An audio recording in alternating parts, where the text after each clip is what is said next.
да ана жерде мысалы шериф тұр. Шерифтің қарап тұрсақ алды жанып тұр қазірше.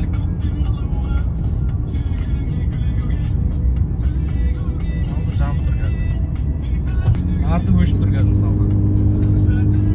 Осы мәселені сұрайық қазір. Не үшін алдын жақып қойып, артын өшіріп қояды? Болмаса не үшін трасса келе жатқанда алдын өшіріп қояды или артын жақып қояды? Сұрап көреміз қазір.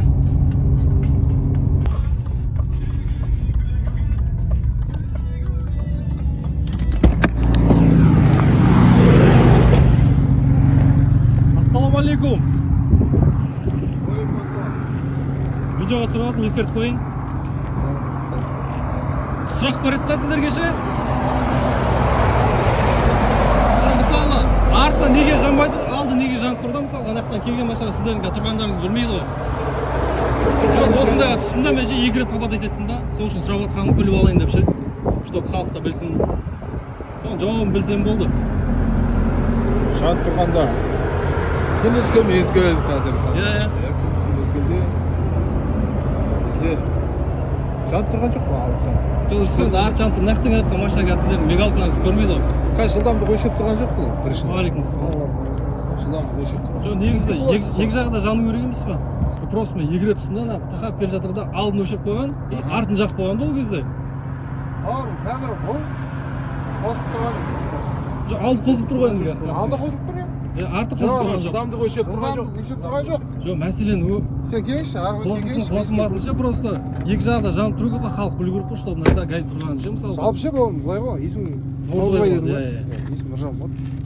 Күндізгі мезгілде былайша қосуға міндетті емеспіз. Түнгі мезгілде қосуға. Түнде қосуға міндетті еместер, иә? Онда неғып алдын қосып қойғансыздар? Міндетті болмасаңыздар. Жалпы айтылып отыр сізге. Мен қазіргіні айтып жатқан жоқпын, жалпы айтып отырмын. Түсініп қой. Сонда болады ғой, алдын қосып артын өшіруге. Мысалға, былай келе жатып, жүріп келе жатып, мысалы, патруль жасап келе жатып ше. Алдын өшіріп, бауырым ше, жылдамдықта ше, өзің үшін жай жүрсеңші ше. Жалпы түсіп атсаңыз, бірінші очередь өзің қауіпсіздік үшін ғой. Өзіңде 2 рет түсің дұрыс па? Онда өзіңіздің кінәңіз ғой жерде. дұрыс, мен мойындаймын, толықтай онда мойындаймын. не істейсіз сонда? Обязательно анда мынандай ма? Міндетті түрде сізде мигалка қосылу керек. Одан өткен не басу керек. Сол ғой. Ондағы мәселен ше.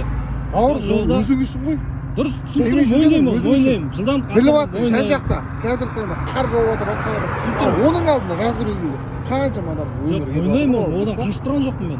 Просто адами фактор да ол. Обгон жасаған кезде, либо асып тұрған кезде шамалы жылдамдық асырамыз енді, мойындаймын. Сол моментте адами фактор деген 2 рет болмай жүр енді. Болады. Просто бір рет таяқ дегеннен болу керек. Менің сұрағым ше, бұл жерде мен сізді дым түсінбедім да. Былайынан ғой бауырым, қарашы. Бір рет хоп ет басымызға бірдеңе дейсің, екіншісінде ойбай тұратыш дейсің ғой. Ана жерде бірдеңе бар еді деген жақты ше. Оны түсініп тұрмын. Менің сұрағым просто. Мысалға қазір сіздер алдын қосып, артын өшіріп тұрсыздар. Ал мен түскен моментте алдын өшіп тұр, арты қосып тұр. Ол кезде сіздер жүріп келе жатсыздар да. Түнгі уақыт. Сіздер күндіз міндетті емеспіз дедіңіздер ғой. Ол кезде түнгі уақыт. Я сол кезде айтшы ол кезде, сол кездегі балалар. Сол кезде айтшы. Негізі жалпы аршам жазып ол кезде не болмады міне видео регистраторшы дәлел болмады. Дәлел болмаса да сол сұрағыңа жауап беретін еді. Енді сол дәлелмен көрсетейін деп ғой. Дәлелмен видеоға түсіріп мысалға мына алды жанып тұр, арты жанбай тұр. Сол сұрағыңызға жауап беретін. Қазіргі нақты жауап мысалға осы положено болады ғой күндізгі уақытта мысалға бір жағын жап, бір жағын өшіруге. Бір жағын полностью өшіп тұруға болады. Барлығын өшіруге болады. Заңның